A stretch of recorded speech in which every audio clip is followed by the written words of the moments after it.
베드로전서를 설교하기로 했습니다. 여러분, 베드로전서 지난번에 이제 야고보서를 했는데 야고보 사도에 대해서 좀 연구를 하다 보니까 야고보 사도가 무슨 생각하셨을까? 또 그분이 진리를 깨달았는데 어디까지 깨달았는가? 그 다음에는 또 그것도 알았죠. 그분이 관심 있었던 영역, 주제가 뭔가, 행동하는 믿음이었다, 이런 거. 그걸 알고 나니까 베드로 사도에서 또 궁금증이 생기더라고요. 또 야고보서 끝난 다음에 베드로전서 이어져서 베드로 사도는 어디까지 깨달았을까? 네. 저는 이제 이런 생각을 더 하게 된 이유는 뭐냐면 야고보 사도가 그랬잖아요. 엘리야를 소개하면서 우리와 성정이 같은 사람입니다. 그러고서는 굉장히 거기서 야고보 사도가 힘을 얻는 느낌을 제가 받았거든요. 나도 할 수 있다죠. 그렇죠. 나도 할 수 있다. 우리도 할 수 있다. 근데 가만 생각해 보니까 야고보 사도도 사람이었고 또 우리 입장에서 볼 때는 베드로도 우리와 성정이 같은 사람이잖아요. 근데 이분들이 영적인 세계에 굉장히 깊이 들어가신 분들이거든요. 그 깨달음의 수준에 있어서나 또 살아간 삶의 모습에 있어서나 상당히 수준 높은 그런 영적인 삶을 살다 가신 분들인데 우리도 좀 이분들 한번 좀 연구 분석한 다음에 우리가 좀 본받을 거 본받고 한번 해보면 좋겠다. 이분들이 깨달은 데까지 한번 우리도 가봐야 되겠다. 이런 욕심이 좀 생겼습니다. 여러분 그런 생각 좀 안 드세요? 소미선 권사님만 드셨어요. 다 거기 그따 하시고. 저는 그러니까 질문이 많으시니까 이런 거 깨달은 거죠. 근데 여러분 한 가지 이제 제가 서두에서 말씀드리고 싶은 게 뭐냐면 베드로가 무식하다고 생각하는 개념 버리셔야 된다는 거예요. 절대 베드로는요 무식한 사람 아니었어요. 그러니까 우리가 왜 무식하다고 생각하냐면 어부를 생각하니까 그래요. 어부였다가 주님의 제자가 됐다. 어부가 뭐 교육을 얼마나 받았을까. 근데 우리 입장에서 본 거지. 그 당시 상황으로 돌아가서 보면요. 이 유대인들의 경우는 회당 교육이 있었어요. 회당 교육.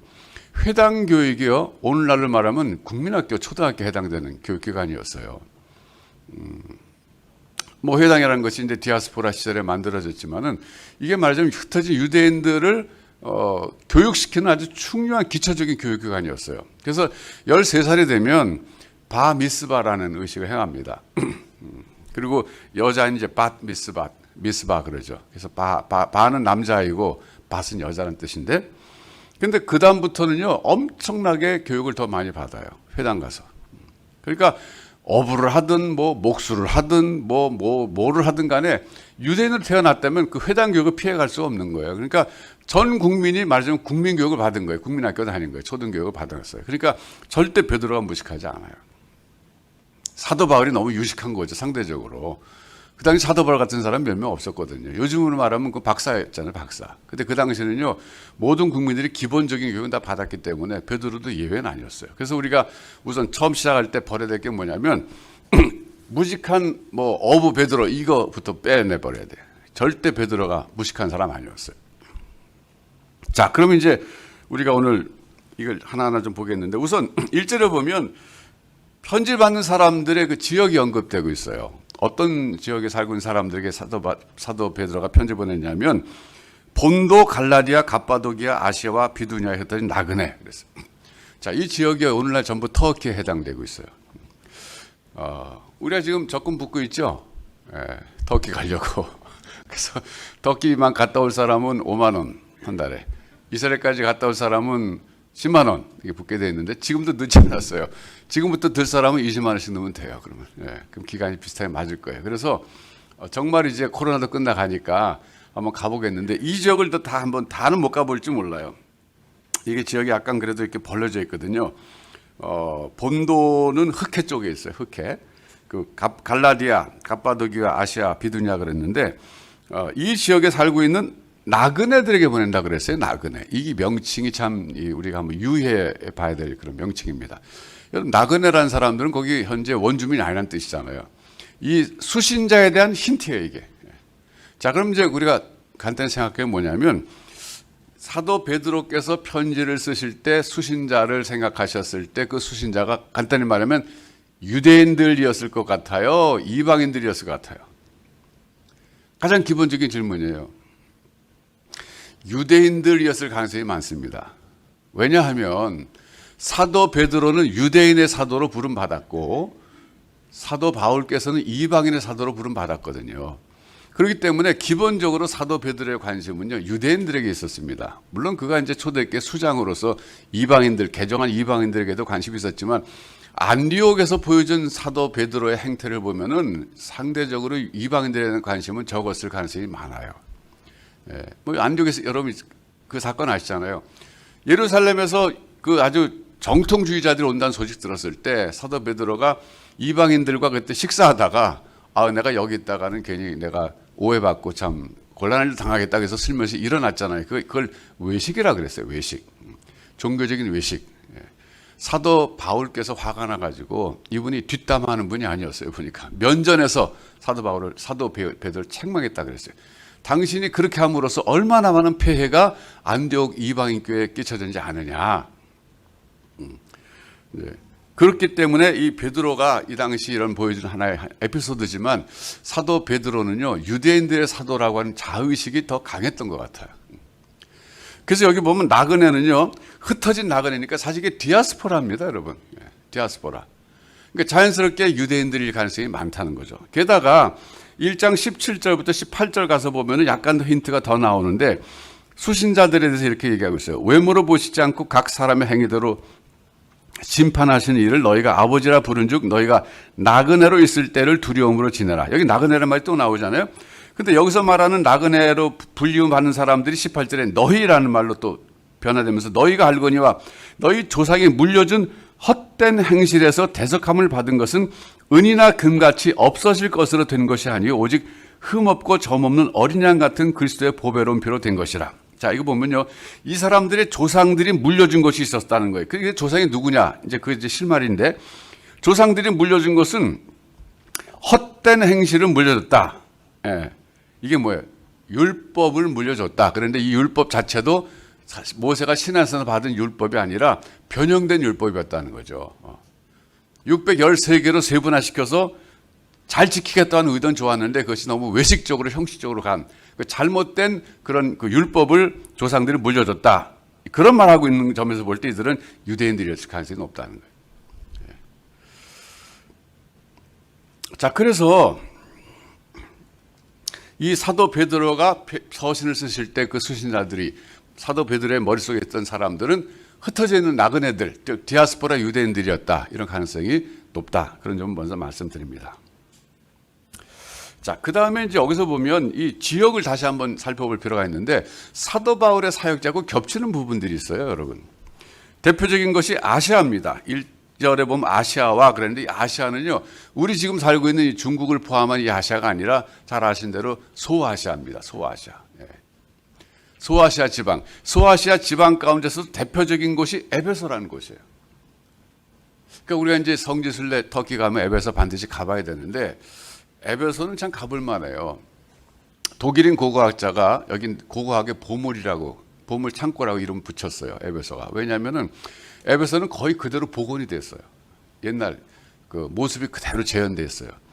그러니까 이게 뭐 화재로 인해서 그 폐허가 됐던 것도 아니고 오랜 세월 동안 흙먼지가 날라오고 흙이 쌓여갖고 그 땅 속에 파묻혀 있던 것을 그대로 개발해낸 거거든요. 그러니까 보존이 잘 됐죠.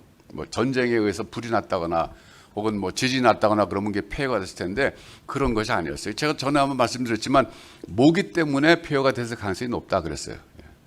그러니까 거기 그 에베소 지역을 흘러가는 강이 있는데 거기 전부 위에서부터 상류에서 퇴적물이 내려오면서 수위가 높아진 거죠. 그러다 보니까 거기 모기 서식지가 된 거예요. 모기들이 알을 까고 그러니까 사람들이 매번 모기에 시달리다 보니까 더 이상 거기 살 수 없어서 어느 날 에베소를 떠날 수밖에 없는 상황이 됐는데 그리고 이제 몇백 년이 지나다 보니까 거기 흙이 쌓여가지고 거기에 묻혀져 있었던 것을 독일 고고학자들이 발굴해낸 거거든요. 발굴해내서 보니까 뭐 전쟁의 흔적도 없고 지진의 흔적도 없는 거예요. 그래서 원인을 생각한 거죠. 왜 이 도시가 망했을까? 모기 때문이라는 거죠. 어쨌든 그래서 이 에베소는요, 지금 가볼 만한 곳인데 그곳에는요, 기독교 공동체가 하나만 있었던 게 아니에요. 사도 바울이 세운 그 공동체가 있었어요. 교회가 있었어요. 이방인들이 중심이 된 교회가 있었고 또 하나는요, 사도 요한이 중심이 된 교회가 있었어요. 그 사도 요한이요, 십자가상에서 예수님이 마리아를 부탁하잖아요. 내 어머니다, 내 아들입니다. 그래갖고 이제 결국 둘을 맺어주잖아요. 그래서 기독교 전승에 의하면 사도 요한이 어머니 마리아를 모시고 에베소로 가가지고 거기서 목회하셨다는 거예요. 그러니까 에베소라고 하는 것은 큰 도시거든요. 지금으로 말하면 세계 몇 대 도시 들었어요. 그때 인구 한 30만 되니까 그 당시 30만, 로마가 150만이니까 큰 도시잖아요. 30만 되는 도시에 교회가 하나만 있었을 리는 없죠. 그러니까 사도 바울이 세운 이방인 중심의 교회가 있었고 또 사도 요한이 중심이 된 유대인들, 디아스포라 흩어진 유대인들이 중심이 된 교회가 있었는데 그 두 군데 교회가 있었기 때문에 이게 겹치는 거예요. 예. 그러니까 사도 베드로는 유대인들의 사도로 부름받았지만 에베소에도 있는 유대인들 공동체에 편지를 썼다 그런 뜻입니다. 근데 이제 한 가지 또 생각할 건 뭐냐면 그럼 사도 베드로가 보낸 편지를 유대인 공동체만 봤을까? 아닐 거라는 거예요. 이방인 공동체에서도 그걸 회람해서 봤을 거라는 거예요. 여러분 옛날에는 복사기가 없었기 때문에 편지가 오면은 전부 필사하는 거예요. 그대로 복사해요. 그대로 써요. 그래갖고서는 여러 장 만들어서 필요하면 많이 이렇게 보냅니다. 사실 이건 뭐 다른 얘기지만은 옛날에 그 유교 우리 학자들 있잖아요. 한국에 유교 학자들의 뭐 서신들이 지금도 그대로 남아 있잖아요. 그 남아 있는 이유가 뭔지 아세요? 남아 있는 이유가 저도 처음에 몰랐는데 알고 보니까 웃음이 좀 나오게 됐습니다만 좋은 방법이었어요. 이분들이 편지를 쓸 때는요 두 통을 썼대요. 네. 보내는 편지를 두 통 하나 보내고 하나는 자기가 갖고 있었대요. 그랬다 놔줬다 나중에 편집해서 책으로 냈다 그러더라고요. 예. 옛날 전부 필사였거든요. 그러니까 베드로가 편지를 벌써 보냈다. 사도 바울이 보냈다 그러면 그거를 그대로 복사하는 사람이 있었던 거예요. 원본 놔두고. 근데 그러다 보니까 이제 막 이게 틀리게 나오는 거예요. 사본이 나온 거예요. 사본은 약간 그 오류가 생기는 거죠. 어쨌든 베드로가 편지 하나 보내면 그게 이런 지역에 있는 교회들이 다 하나 갖고 돌려본 게 아니라 처음 받은 데서 복사해가지고 많이 써가지고 그때 돌리면 이 회람이 되는 거죠. 어쨌든 그렇기 때문에 이 사도 베드로가 쓴 편지를 이방인 성도들도 읽었을 가능성이 많다. 네, 그런 얘기 말씀드립니다. 자, 그러면 이제 여기서 우리가 이제 본론에 들어가서 생각할 게 뭐냐면요. 사도 베드로가 깨달은 구원의 깊이 이거예요.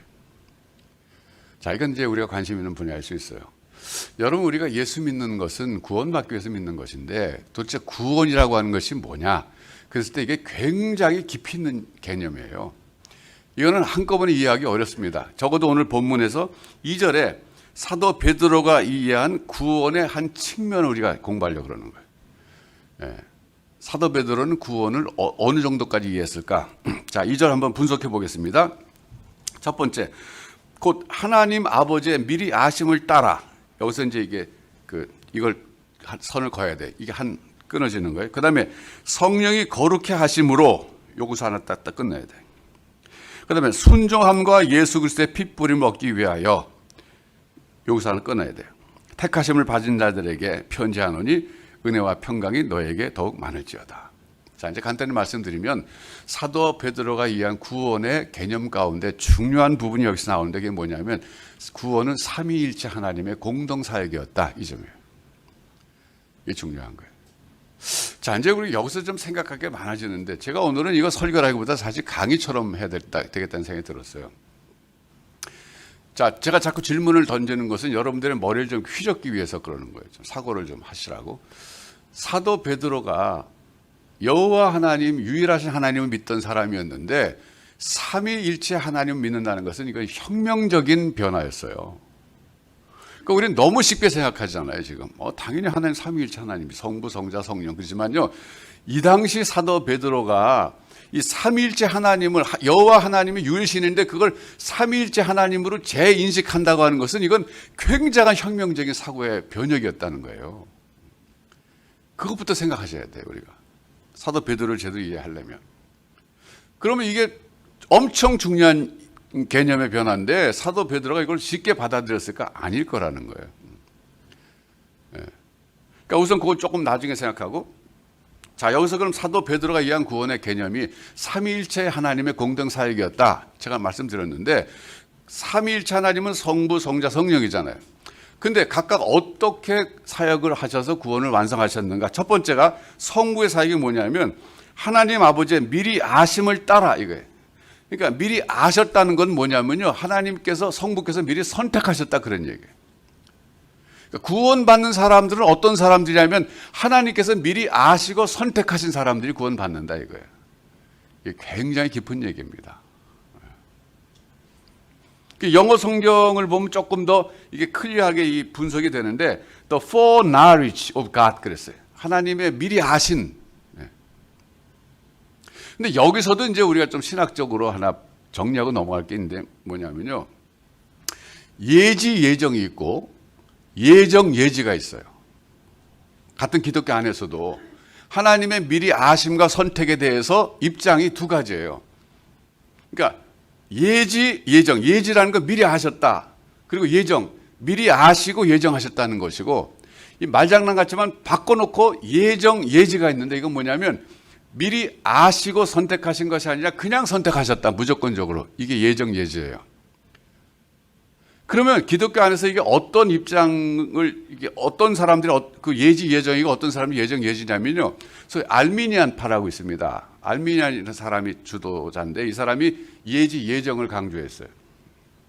제가 그건 뭔지 조금 더 설명해 드릴게요. 근데 칼빈으로 대표되는 이런 입장의 사람들은 예정 예지를 주장했는데 이 차이는 뭐냐면요. 하나님은 전지하시잖아요. 그렇죠? 전지전능하시죠. 전지라는 말이 뭐냐면 모든 걸 다 하신다는 거예요. 하나님은. 그래서 1955년도에 1월 18일에 이순굴이 태어날 거 아셨다는 거예요. 창세 전에. 네. 제 생은 아직 안 지나갔어요. 음력이에요, 그게. 네. 제 바뀐 주소도 가르쳐 드릴까요? 그 1955년 음력 1월 18일에 이순굴이 태어날 걸 미리 아셨는데 얘가 태어나서 보니까 애가 착해요. 그래서 예수를 잘 믿을 것 같아. 아시잖아요, 미리. 그걸 예지라 그런 거예요, 그거를. 그래서 쟤는 평생 예수 잘 믿으려. 그래서 예정하셨다. 이게 예지 예정이에요. 그럼 예정 예지는 뭐냐면, 바꾸는데 이건 뭐냐면, 하나님께서는 당연히 아시죠. 전지하시니까. 1955년 음력 1월 18일에 이순굴이 태어나서 평생 예수 잘 믿을 거 아시지만, 그것에 근거해서 선택하신 것이 아니라는 거예요. 그냥 무조건적으로 선택하셨다. 하나님 주권 가지고. 그게 예정 예지예요. 이제 교파로 말하면 감리교 쪽은 다분히 알미니안 쪽이에요. 장로교 쪽이 칼빈 쪽이에요. 근데 이거 갖고 싸울 일은 아니에요. 그냥 신학적으로 논쟁할 뿐이에요. 성경에서는 두 가지를 다 비슷하게 말하고 있기 때문에 그래요. 근데 분명한 것은 선택은 똑같다는 거예요. 선택. 알미니안주의든 칼비니즘이든 간에 하나님은 선택하셨다. 이건 다 부인하지 않아요. 선택하시는 과정에 있어서 미리 아시고 하셨다. 그건 예지 예정. 아시지만 그거 그렇지 않고 그냥 무조건적으로 주권 갖고 선택하셨다. 이게 예정 예지예요. 선택은 다 똑같이 얘기해요. 선택 교리는 다 누구나 인정해요. 자, 그러니까 성부 하나님의 구원 역사에 있어서의 역할이 뭐냐면 선택이라는 거예요. 자, 두 번째. 여기 보면 이제 성령이 거룩해 하심으로 그랬어요. 성령이 거룩해 하심으로 이게 뭐예요? 거듭나게 하셔서 성화 과정을 통해서 거룩하게 하신다 그런 뜻이에요. 영어 성경에는 the sanctifying of the spirit 그랬어요. 성령의 거룩하게 하심. 사도 베드로가 이걸 또 이해했다는 거 대단한 거죠. 성령에 대해서 처음에 알지도 못했던 사람이잖아요. 그러니까 지금 여기 성령의 역사하는 구원사역에서 성령의 역할은 뭐냐면요. 거룩하게 하셔서 우리로 하여금 구원받게 끝까지 인도하신다 그런 거예요. 그걸 제가 조금 이따 다른 말로 설명해 드릴 거예요. 그 다음에 또 하나, 그럼 예수 그리스도의 역할은 뭐냐면 예수 그리스도의 핏부림, 예수 그리스도께서는 결국 구원을 이걸 완성이란 말 씁니다. 자, 이제 정리해 드릴게요. 성부께서는 다른 말로 얘기하면 선택이지만 그걸 성부께서는 구원을 계획하셨다는 말 써요. 구원을 계획하셨다. 성자께서는 십자가상에서 핏부림을 통해서 구원을 완성하셨다는 말 써요. 근데 이거 완성이 끝이 아니에요. 성령께서는 그 완성된 구원을 적용하신다 그런 말 써요. 이거 시험에 꼭 나올 거예요. 제가 강의하거나 이런 거 시험 내죠. 중요하잖아요. 그러니까 다시 종합 정리하면 성부께서는 구원을 계획하셨어요. 그 계획이란 말 속에 선택이 들어가는 거예요. 그리고 성자께서는 계획하신 것을 이루셨어요. 이 땅에 오셔서. 인간의 몸을 입고 이 땅에 오셔서 이루셨어요. 그 다음에 이루신 것을 성령께서는 개개인들에게 적용시키신다. 그런 얘기예요. 자, 이 컵이 있어요. 이 컵이 만들어져서 제 손에 들리기까지 어떤 과정을 거쳤을까요? 누군가 디자인한 사람이 있을 거예요. 그렇죠? 이 컵을 이렇게 만들어야 되겠다. 디자인한 사람이 있을 거예요. 그 디자인을 가지고 만든 사람이 있을 거예요. 이걸 직접. 그렇죠? 그 다음에 만들어진 것을 판 사람이 있을 거예요. 이게 이제 구원사에게 적용하면 성부께서 디자인하신 거예요. 만드신 장애는 말하자면 예수 그리스도예요. 그 다음에 영업사원으로 판매하신 분은 성령님이시다. 그런 얘기예요. 제가 볼 때 우리 다윗교회 성도님들은 이 구원에 대해서 요 정도 기본적인 이해는 반드시 하셔야 된다고 생각해요. 그냥 구원이 뭐예요? 예수 믿고 천국 가는 거예요. 그거는 그냥 유치원 애들 이런 애들이 생각하는 거고 우리가 좀 더 성경을 배우면서 구원이 뭐냐. 구원은요. 놀라지 마세요. 창세 전에 세상이 만들어지기 전에 여러분이 태어나기 전 정도가 아니라 아담도 만들어지기 전에 그런 얘기예요. 이건 굉장히 놀라운 비밀이에요. 이건 천기예요. 천기. 세상이 만들어지기 전에 하나님께서 구원을 계획하셨다는 거예요. 이거 엄청나지 않아요, 여러분? 그리고 때가 되면 예수께서 이 땅에 오셔서 그 구원을 계획을 완성하셨다는 거예요. 그 다음에 성령께서 오셔서 완성된 구원을 개개인들에게 적용시키신다는 얘기예요. 와, 이거 완벽하지 않아요? 완벽하잖아요. 논리적으로도 완벽하잖아요. 근데 이제 제가 오늘 드리고자 하는 퀘스천은 또 뭐냐면 이 깊은 것을 베드로가 어떻게 이해하셨을까? 이런 얘기예요. 뭐 무식하지 않다 치더라도 무식하진 않아요, 사도 베드로. 근데 그 당시에 고정관념이 있었잖아요.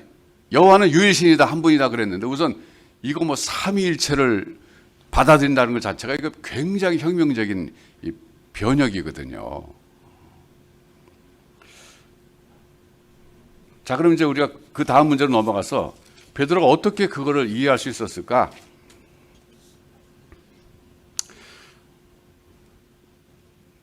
답변은요. 예수 그리스도의 가르침을 두고두고 깨달아서 가능했다. 이거예요. 한 3년 정도 예수님 따라다니면서 여러 가지 들었지만 그때 다 깨달은 게 아니에요. 들을 때 못 깨달았어요, 오히려. 그러니까 나중에 시간이 가면서 점차적으로 점진적으로 깨닫게 됐다 그런 얘기예요. 자, 예를 들어볼까요? 예수님의 가르침 가운데 어떤 것이 구원에 대한 가르침이었어요? 오늘 본문과 관련된 어떤 가르침이었을까요? 예수님이 이런 말씀하셨어요. 내게 속한 자는 아버지께서 내게 주신 자인데 그들을 내가 인도할 것이다. 내게 속한 자라는 말을 썼어요. 이게 뭐예요? 자, 우리 찾아보겠는데 요한복음 17장 6절부터 9절입니다. 요한복음 17장 6절부터 9절.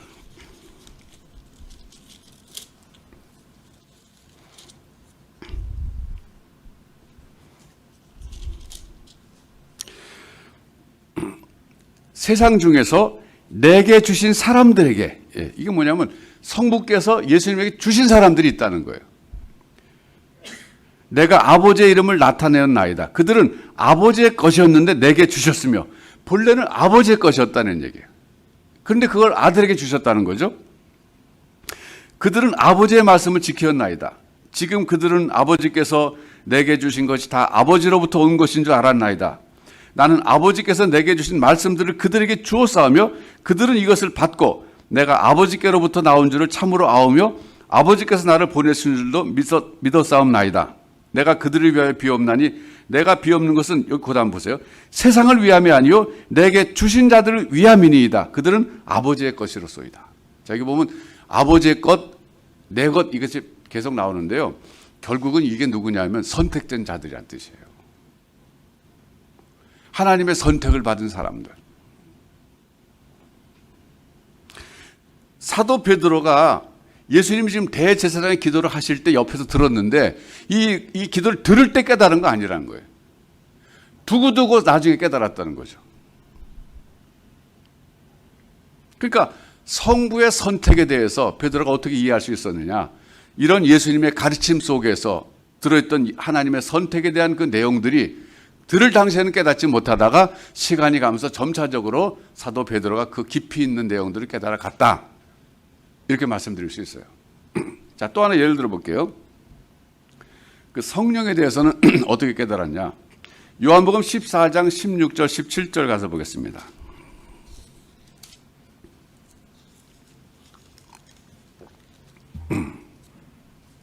요한복음 14장 16절 17절. 내가 아버지께 구하겠으니 그가 또 다른 보혜사, 그가 또 다른 보혜사를 너에게 주사. 여기 제가 전에 말씀드렸지만 또 다른 보혜사라는 것은 보혜사가 이미 있었는데 또 다른 보혜사가 온다는 뜻입니다. 그러면 먼저 와 있는 보혜사가 누구냐? 예수님 자신이라는 거예요. 그러니까 이 보혜사라는 것은 이제 이게 의역이에요, 의역. 한문으로 뭐 은혜를 보호하시는 선생님 이런 뜻인데 사실 영어로는 파라클레이토스라 그래서 옆에서 말해주는 분이란 뜻이에요. 옆에서 가르쳐 주시고 인도하시는 분이란 뜻인데 예수님도 파라클레이토스라는 거예요. 예수님도 보혜사인데 내가 가면 내가 아버지께 구해서 또 다른 보혜사가 온다. 이게 누구예요? 성령이 오신다는 거예요. 성령. 거룩한 영. 영어 성경에는 the spirit 할 때 그 s를 대문자로 쓰잖아요. 구분하기 위해서. 거룩한 영. 그런데 이제 그 다음 보면 17절에 그는 성령은 어떤 영이냐면 진리의 영이라고 해서 진리의 영. 물론 성령이 거룩한 영이라는 말도 쓸 때 있지만 여기서는 진리를 강조했어요. 왜 진리를 강조했느냐면은 진리를 가르쳐 주시는 분이기 때문에 그렇다는 거예요. 여기서 말하는 진리가 뭐냐 하면은 예수 그리스도라는 거예요. 내가 그 길이요 진리요 생명이니 그랬잖아요.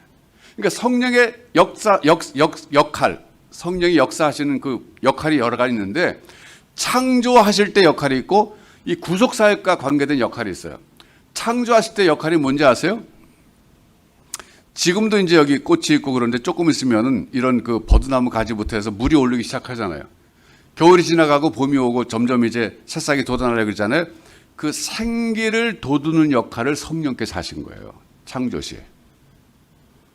그러니까 성령의 역할이 꼭 구속사건만 관계된 게 아니에요. 다시 말해 인간을 구원하는 데만 관여하시는 분이 아니라 이 천지 만물을 우주 만물을 진행하시고 유지하는 데도 성령의 역사가 있다는 거예요. 그래서 이렇게까지 어떤 신학자는 얘기합니다. 봄에 나가서 버드나무 가지에 새순이 돋고 그리고 물이 오르는 거 보면은 그때 성령 하나님을 찬양하십시오. 이런 말이 있어요.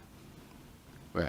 성령께서 지금 이 생기를 불어넣어서 지금도 여전히 이 지구가 자연이 움직이도록 하시기 때문에 그렇다는 거예요. 근데 그 성령께서 또 진리의 영이라는 거예요. 진리의 영으로서 하신 역할이 뭐냐면 진리를 가르쳐 주신다 그런 얘기예요. 그러니까 베드로가 예수님 말씀 들었을 때 못 깨달았어도 시간이 가면서 점차적으로 성령께서 진리의 영이신 그분께서 베드로를 깨닫게 하셔서 깊이 있는 구원에 대한 이해까지 들어가게 하셨다는 거예요. 그건 우리에게도 마찬가지입니다, 여러분. 여러분들이 시간이 가면서 처음에 설교 들을 때, 성경 공부 들을 때, 말씀 들을 때 이해 못했던 것들을 시간이 가면서 점차적으로 조금 깨달아갈 때 그때 누가 그렇게 깨닫게 하시냐면 바로 보혜사 성령께서 하신다는 거예요.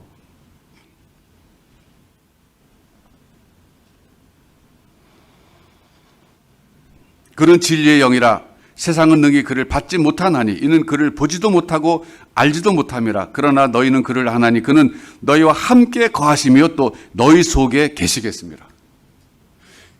예수님께서는 그때 성육신 하셔서 예수님 제자들 옆에 계셨지만 또 다른 보혜사 성령께서 오시면 너희 속에 계신다는 거예요. 그러면서 영원히 떠나지 않는다 그렇게 강조하셨어요. 그래서 너희를 진리 가운데 인도하시면서 점차적으로 거룩하게 하신다. 이 말씀을 하셨을 때 베드로가 이걸 깊이 있게 이해했겠느냐 얘기예요. 이해 못했었죠. 이해 못했었다가 시간이 가면서 점차적으로 깨닫게 돼서 베드로 서신 쓸 때는 그렇게 깊이 있는 내용을 쉽게 쓸 수 있었던 겁니다.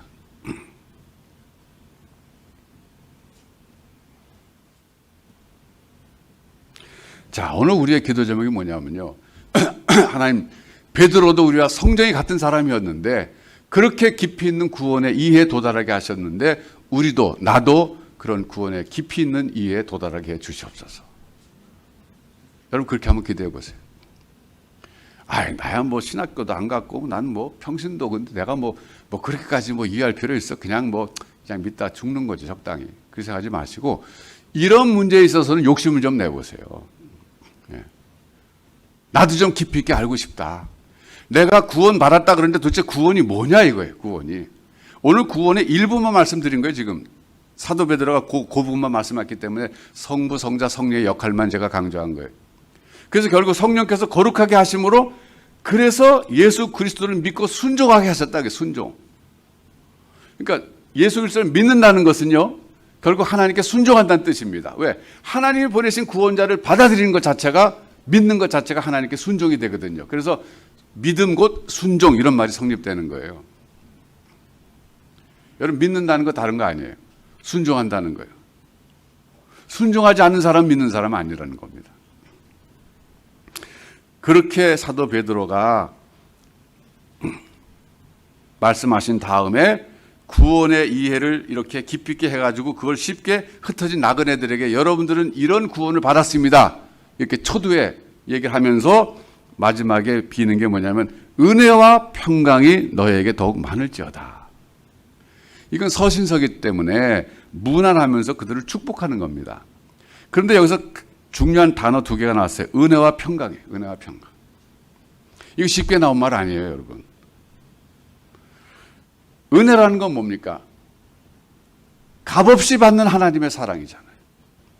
받을 자격이 없는데 주시는 하나님의 은혜, 하나님의 사랑이에요. 그 다음에 평강, peace. 살면서 느끼는 거지만 이 은혜와 평강 두 가지는 너무 필요한 거예요. 하나님의 은혜가 없이는 우리 살 수 없고 또 하나님 주신 그 평강이 없이는 살 수가 없어요. 평화. 지금 코로나 때문에 얼마나 사회가 어수선합니까? 그런데 우리 마음까지 어수선하면 우리 살 수가 없어요. 마음만 평안하면 정말 뭐 코로나보다 더한 게 와도 우리는 살 수 있어요. 그러나 마음이 평안이 없으면, 마음이 불안하면 세상이 평안해도 우리는 불안하게 살 수밖에 없어요. 그래서 여러분 빌립보서 4장 6절 7절 말씀은 제가 참 좋아하잖아요. 아무것도 염려하지 말고 오직 모든 일에 기도와 간구로 너희 구할 것을 감사함으로 하나님께 아뢰라. 그러면 모든 지각에 뛰어난 하나님의 평강이 그리스도 예수 안에서 너희 마음과 생각을 지키시리라. 모든 지각에 뛰어난 하나님의 평강이. 이건 뭐냐면 우리의 상상을 초월한 하나님의 평강이라는 거예요. 내 지각, 내가 생각할 수 있는 이 지성의 수준을 뛰어넘는 하나님의 평강이 너희 마음과 생각을 지키시라 그랬어요. 놀라운 것은요, 역사 속에서 그런 사람이 있었어요. 오늘 제가 찬송을 내 평생에 가는 길, 이걸 설교 후에 부르자 그랬는데 이 작시자가 그런 사람이에요. 이 사람은요, 시카고의 비즈니스맨이었어요. 무디 선생이 집회할 그 당시였어요. 예수를 잘 믿는 사람이었어요. 돈도 많이 벌었어요. 근데 여러분 아시다시피 시카고에 대화재가 났잖아요.